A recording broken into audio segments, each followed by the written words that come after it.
Have you ever had a neighbor who just didn't know where the line was? What starts out as a simple favor, like sharing your Wi-Fi, can sometimes turn into something far more dangerous. In today's inspirational story, we follow a quiet man, Sylvester Stallone, who finds himself facing more than just a pushy neighbor. He uncovers a hidden truth that could have ruined lives. If stories about justice, quiet strength, and standing up for what's right resonate with you, make sure to hit that subscribe button and drop a comment below. We'd love to hear, how would you handle a situation like this? Sylvester Stallone never imagined that changing his Wi-Fi password would land him in a quiet standoff with a neighbor who thought charm and charisma gave him license to freeload. But there he was, standing on his porch just after sunset, face to face with Leo Jenkins, the new guy from next door, who looked like he had just been robbed of his God-given right to free internet. "Something wrong with your connection?" Stallone asked, arms folded, his voice calm but unmistakably firm. Leo, dressed in yoga pants and a Patagonia pullover that practically screamed Silicon Valley poser, forced a chuckle. "Yeah, man," he said, tapping the side of his smartphone. "Weirdest thing. My laptop dropped the connection this morning, then the iPad. Even my Nest camera went offline. Thought maybe AT&T was having a hiccup." Sylvester looked at him for a moment, then nodded slowly. "No hiccup. I changed the password yesterday." The pause between them thickened. Leo blinked, as if trying to process a statement that didn't compute with his worldview. "Oh," he said finally, managing a strained smile. "I didn't think you'd mind. My son's been doing his virtual classes from home. You know how it is. School Zoom calls, homework uploads, the works. We figured, since we're neighbors and all." Sylvester cut in before Leo could spiral into more justification. "I mind." His tone didn't rise. It didn't need to. "You didn't ask, you just connected, and that's not how I do things." Leo's smile faltered. His jaw twitched, but he masked it quickly. "Of course, totally understand. I mean, it's just internet, right?" "No," Stallone replied. "It's trust." With that, he stepped back into his house and closed the door. The next morning, Stallone's paper was missing from the porch. A week later, his trash cans mysteriously rolled into the middle of the street. 2 days after that, someone left a scrawled note in his mailbox, unsigned, saying, "You used to be a man of the people. What happened?" At first, he shrugged it off. Sylvester had dealt with worse during his time in Hollywood and boxing gyms. He knew what resentment looked like, what pettiness sounded like. But something about the quiet entitlement in Leo's smile that day, and the whispers that now seemed to trail Stallone's morning walks, bothered him more than he wanted to admit. Santa Clarita had always been a retreat for him, a place to disappear. The modest stucco house he lived in wasn't grand by celebrity standards, but it was home. It had lemon trees, a reliable HVAC, and a neighborhood that mostly left him alone. Until Leo arrived. One evening, Sylvester decided to run a quick diagnostic on his home network. It had started lagging again. Streaming was glitchy. Even his home security app stuttered. Curious, he opened his admin panel and checked connected devices. There they were, 5 names he didn't recognize. Tablets, phones, something labeled Brad Gaming. His lips tightened. Brad. Leo's teenage son. He'd seen the boy skateboarding down the sidewalk, yelling into his AirPods like he was on a live Twitch stream. Sylvester exhaled and changed the password again, this time switching to a completely new network name, No Free Lunch 5G. He chuckled to himself. Subtle, director, no mistaking the message. 2 days later, Leo was back at the door, holding 2 overpriced cold brews and grinning like a guy who thought charm could erase boundaries. "Hey, Sly," he began casually, handing out a coffee without asking. "Man, I think we got our wires crossed. Literally."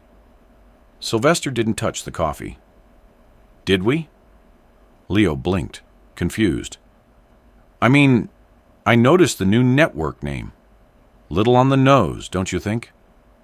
"Not subtle enough," Stallone said, stone-faced. "Look," Leo continued, laughing nervously, "we've been having some issues with our internet.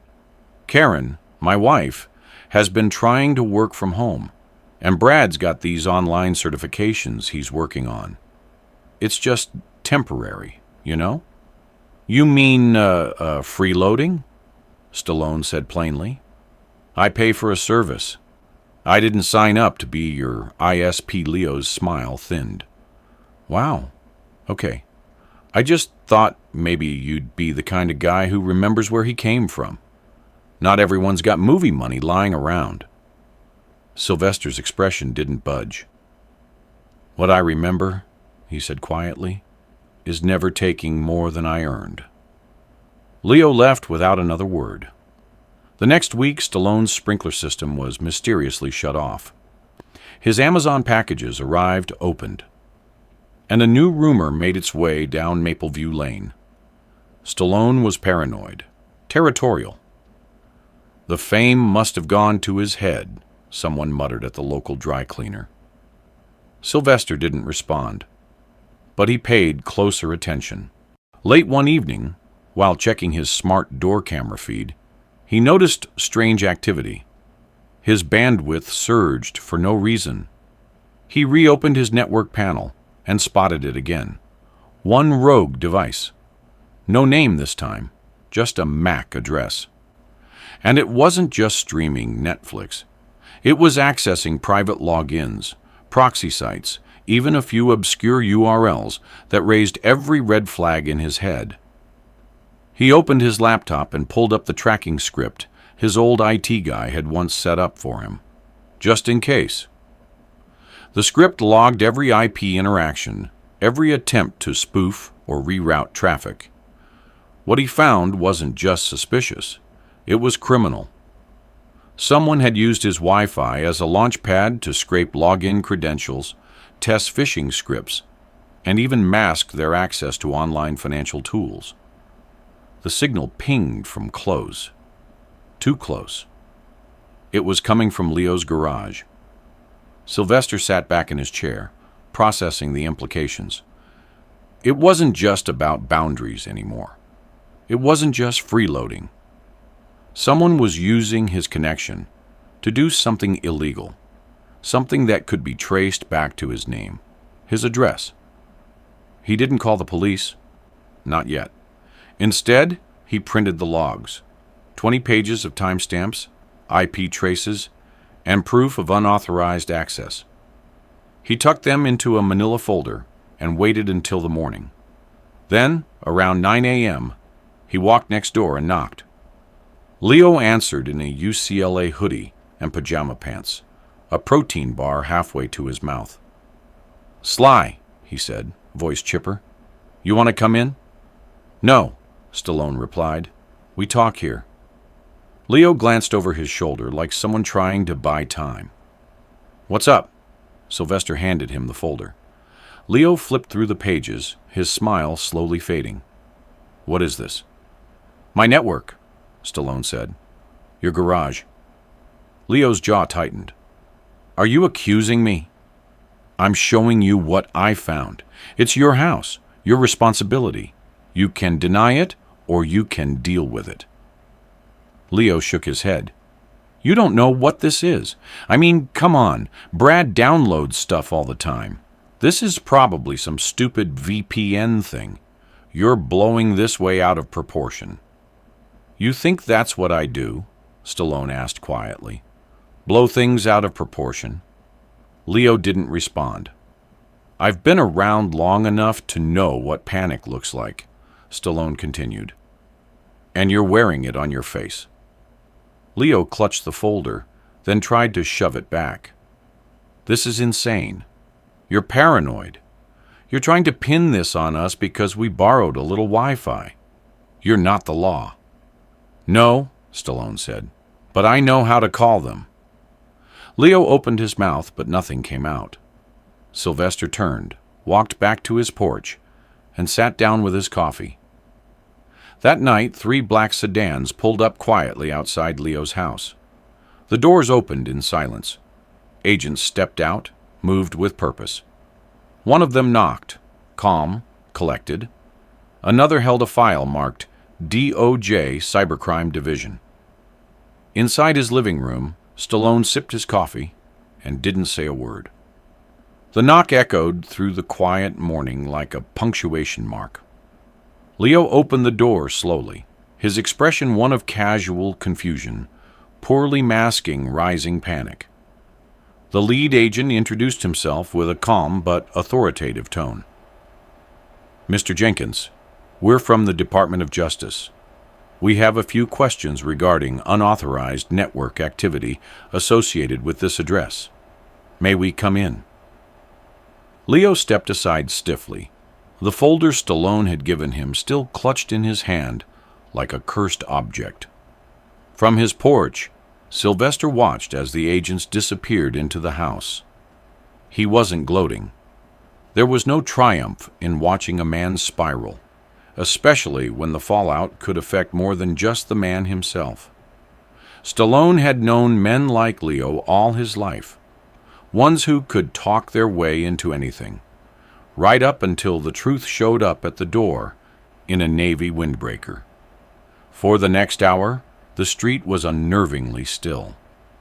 Occasionally, a curtain shifted across the street, a neighbor pretending to dust while really just eavesdropping.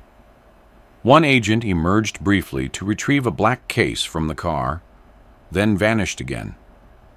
Stallone stayed outside, calmly trimming his hedges, not once looking directly at Leo's house, but his ears were sharp. He heard the tone shift, the raised voice, the sudden silence. It was just after 11 when the front door opened, and a pale teenager was led out by 2 agents, Brad, Leo's son. The kid was visibly shaken, but not defiant. He looked down, clutching a laptop like it was an extension of himself. One of the agents held a sealed evidence bag with 2 external drives. They weren't just collecting devices. They were building a case.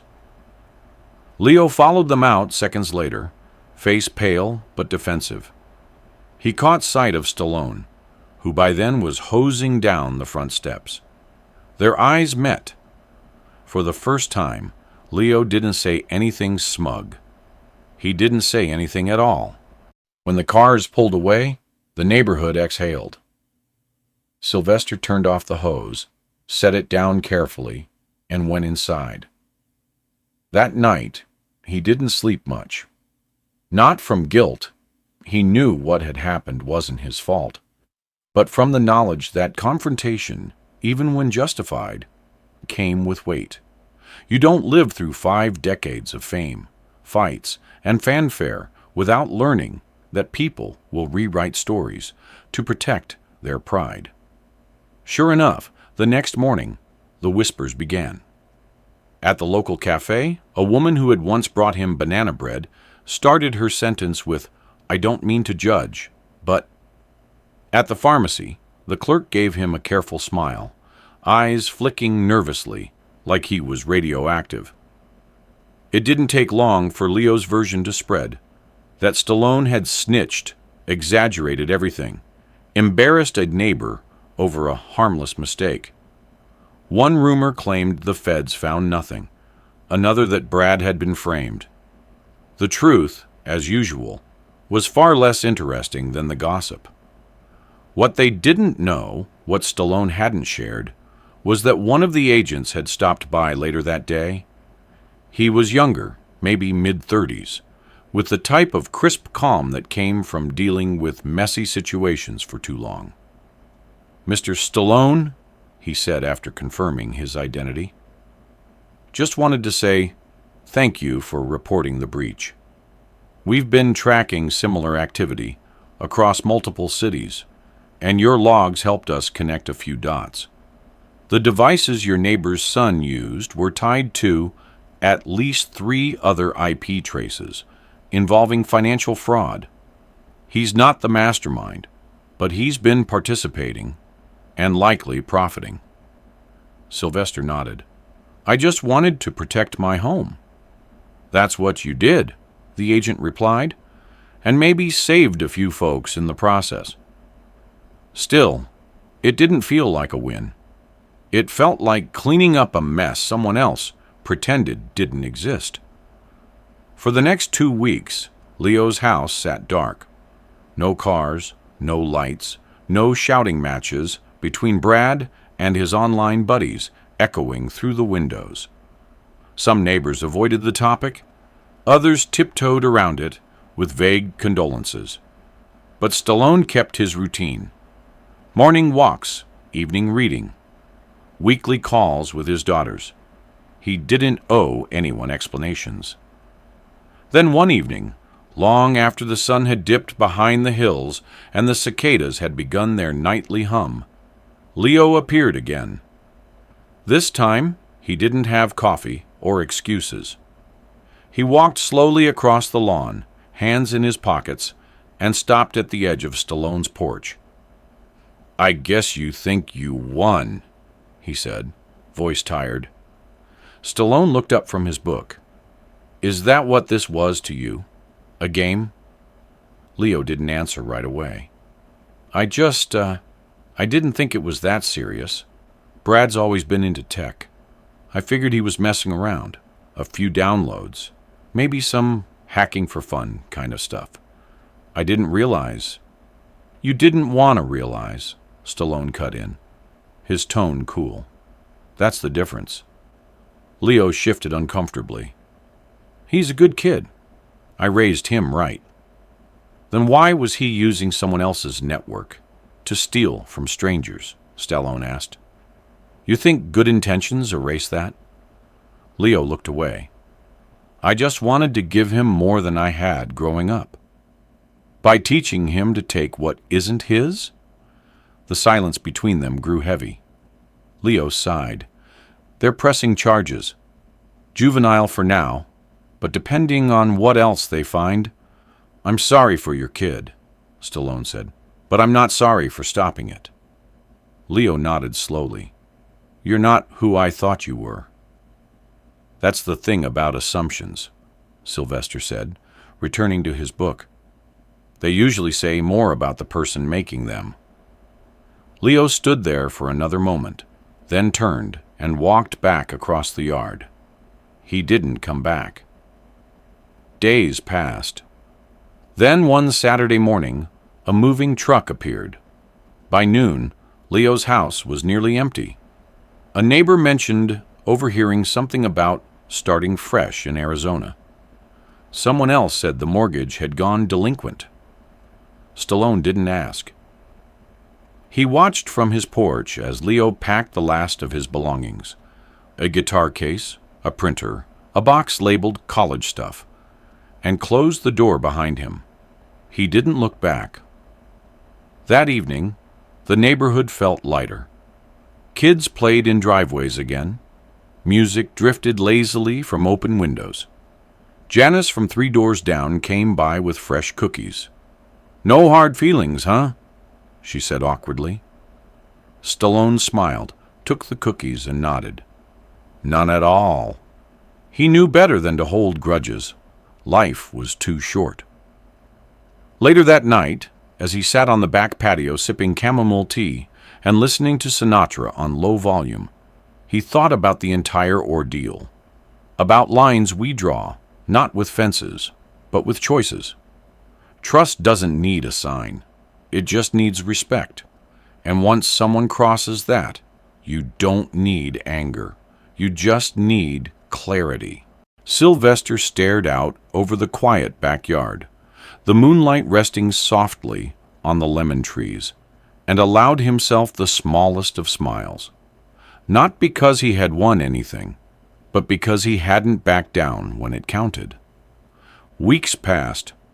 The house next door sat empty, its windows dark, blinds drawn like eyelids shut for good. The grass grew uneven, then wild. A single real estate sign was hammered into the yard one morning without fanfare.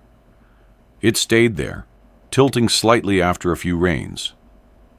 Stallone didn't dwell on it. He had a habit of letting the past stay behind him, a survival skill he had earned the hard way. Inside rings, on sets, across decades of learning that what mattered most wasn't what people said about you, but what you could live with when you looked in the mirror each morning.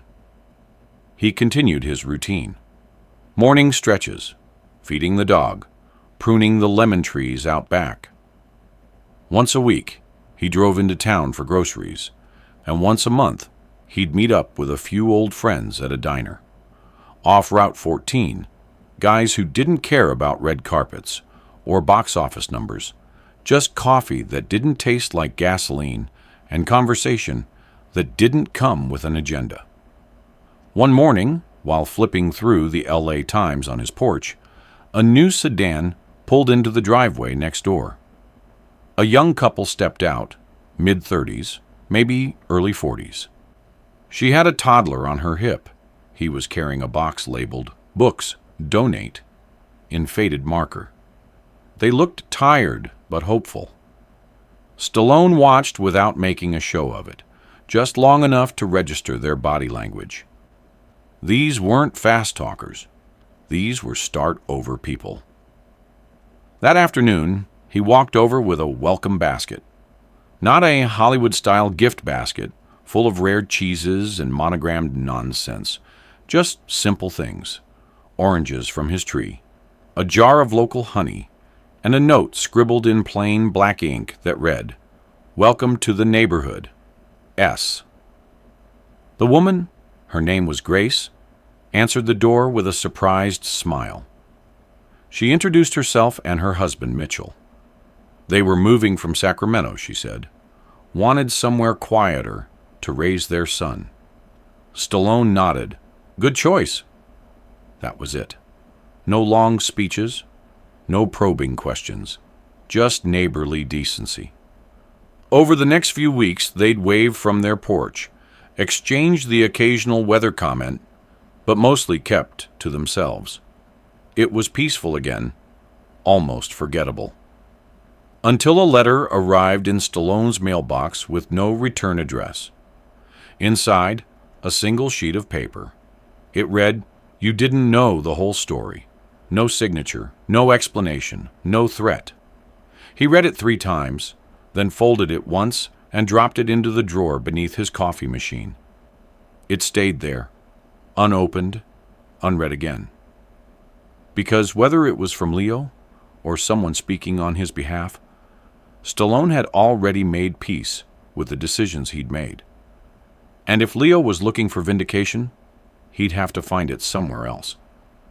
But life, Stallone knew, had a way of circling back, not always as punishment, but as reflection. One afternoon, Mitchell waved him over from the driveway. "Got a question for you," he said. "You good with tools?" Stallone smirked. "Depends. Are we talking wrenches or wisdom?" Mitchell laughed. "Little of both, I guess. I'm trying to build this playset for my kid. Got the manual, got the parts. Got no clue." Stallone followed him into the backyard, where the beginnings of a swing set lay scattered like mechanical bones. Over the next few hours, they pieced it together, taking breaks, sharing stories, laughing over mismatched bolts. Grace brought lemonade. The toddler kept trying to climb on the frame before it was finished. By sundown, the set stood complete, if a little crooked. "He won't care," Mitchell said, wiping his forehead. "He'll remember that it stood." Stallone nodded, feeling something warm settle in his chest. That night, He sat on his porch as usual, this time with the distant sound of a child laughing next door. It was the kind of background noise that made a place feel like home again. Then one day, the news broke. A quiet headline buried beneath the national chaos. Teen pleads guilty to multi-state cyber fraud ring. No photos, just text. Details about illegal access points, digital theft, encrypted messaging apps used to communicate with other minor participants. Brad's name wasn't in the article, but Stallone didn't need it to be. The timeline, the references, the quoted prosecutor, all confirmed what he already knew. Brad had been part of something bigger. Not the ringleader, but not innocent either. The DOJ had opted for leniency due to age and cooperation, community service, probation, mandatory rehabilitation programs, a sealed record if completed successfully. It wasn't harsh, but it was real. It was accountability. And in Stallone's mind, it meant something had stuck. He clipped the article, not for satisfaction, but as a reminder. He tucked it next to the unsigned letter. 2 pieces of a story he hoped wouldn't repeat itself. A few weeks later, he got a call. Unknown number. He let it go to voicemail. When he checked the message, a familiar voice came through. Leo. Calm, lower than usual, without the edge of deflection. Hey, Stallone. Don't worry. I'm not calling to argue. Just wanted to say, you were right. I didn't want to see it, but you were. Brad's getting help. He's mad at me, sure, but he's also facing it. That wouldn't have happened without you. I guess, I wanted to thank you. That's all. The message ended. Stallone listened to it again, then deleted it. Not out of anger, but finality. That chapter was over. And so, life moved on. Seasons changed. The lemon trees bloomed, then dulled. The kid next door outgrew the swing set, moved on to skateboards and science fairs. Stallone went to more lunches with old friends, shared more memories about movies they forgot they'd made, and marveled at how a life could be both massive and small in the same breath. One evening, while sitting out front, Janice passed by with her dog. "Hey, Sly," she said gently. "You hear Leo reached out to the HOA? Said he wants to apologize to the neighborhood. Some folks say he's changed." Stallone looked up, then smiled slightly. "Maybe he has, but some fences are meant to stay up." Janice nodded. "I guess that's fair." The dog barked at a squirrel and pulled her along. As the sun dipped behind the hills and the shadows stretched long over Mapleview Lane, Stallone leaned back in his chair. There was peace again, not just outside, but inside too. He had done what needed to be done. He hadn't shouted, hadn't lashed out, hadn't tried to ruin anyone. He had simply stood where the line was and refused to move it. And that, he realized, was all that was ever needed. Because in a world where it's easy to stay silent, to let things slide, to hope problems resolve themselves, sometimes the strongest thing a man can do is simply say, "This is mine, and I won't let you take it." Not with fists, not with fury, just with truth. That's how boundaries are drawn, and how peace is earned.